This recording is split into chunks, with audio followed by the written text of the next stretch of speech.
Kalau kita selidiki di Injil, mulai Matius, Markus, Lukas, Yohanes, sebelum Yesus melakukan mukjizat, pasti diawali dengan hatiku tergerak oleh belas kasihan. Kalau kita baca secara detail itu, setiap mukjizat yang dilakukan oleh Yesus pasti akan dimulai dari hatiku tergerak oleh belas kasihan. Belas kasihan adalah sesuatu dasar karakter bagi kita untuk memberikan pertolongan kepada orang-orang lain. Itu yang pertama.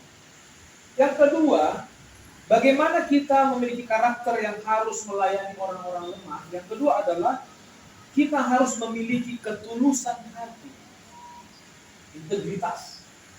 Saya baca dalam 1 Petrus 1 ayat 22 apa dikatakan di sana.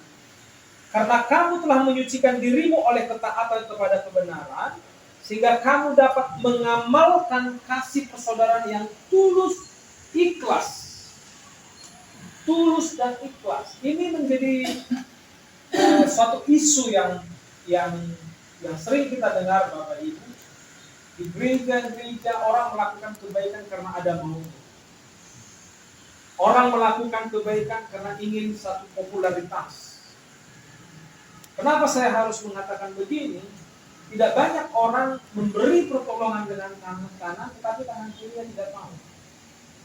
Tetapi banyak orang-orang yang diberkati oleh Tuhan, dia memberi dengan tangan kanan, tapi tangan kiri tidak mau. Ada seolah-olah dia merendahkan diri, tapi merendahkan diri di atas gunung, tetap tinggi juga. Sebelum saya masuk ke poin yang terakhir, ada satu filosofi atau local wisdom. Local wisdom itu dalam bahasa Indonesia artinya kearifan lokal. Kearifan lokal dari suku Batak. Kalau ibu-ibu sering mungkin menampi beras ya. Menampi beras. Tahu ya? Dulu. Beras. Dulu, ya? Mamiar ya. Ya. Menampi beras. Mamiar. Ini ada 3 hal filosofi yang saya sangat diberkati dengan filosofi ini, dan memang saya ditegur oleh filosofi ini karena ini menggambarkan karakter daripada pengerja-pengerja pelayan-pelayan Tuhan. Kenapa saya katakan begitu? Kita hubungkan dengan kata tulus. Karena banyak orang memberi itu karena ingin popularitas, namanya ingin dikenal, dan dia ingin mendapat penghargaan dari orang lain. Kita miliki adalah kita harus hidup benar.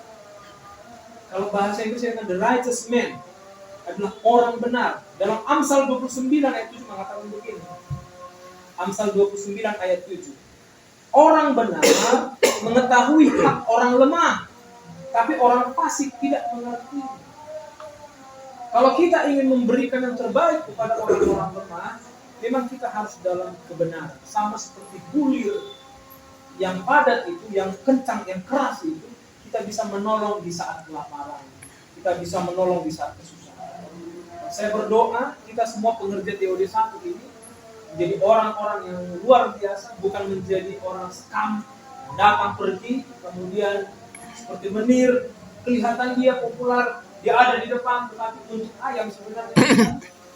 Atau mungkin ada orang-orang baik menjadi nasi yang ditanak untuk keluarganya. Tapi kita berdoa, kita akan menjadi penolong seperti bulir yang padat. Sering dilupakan orang lain, tapi bisa menolong orang lain. Amin. Saya berdoa ini menjadi bagian rema dari kita. Ini menjadi kekuatan bagi kita.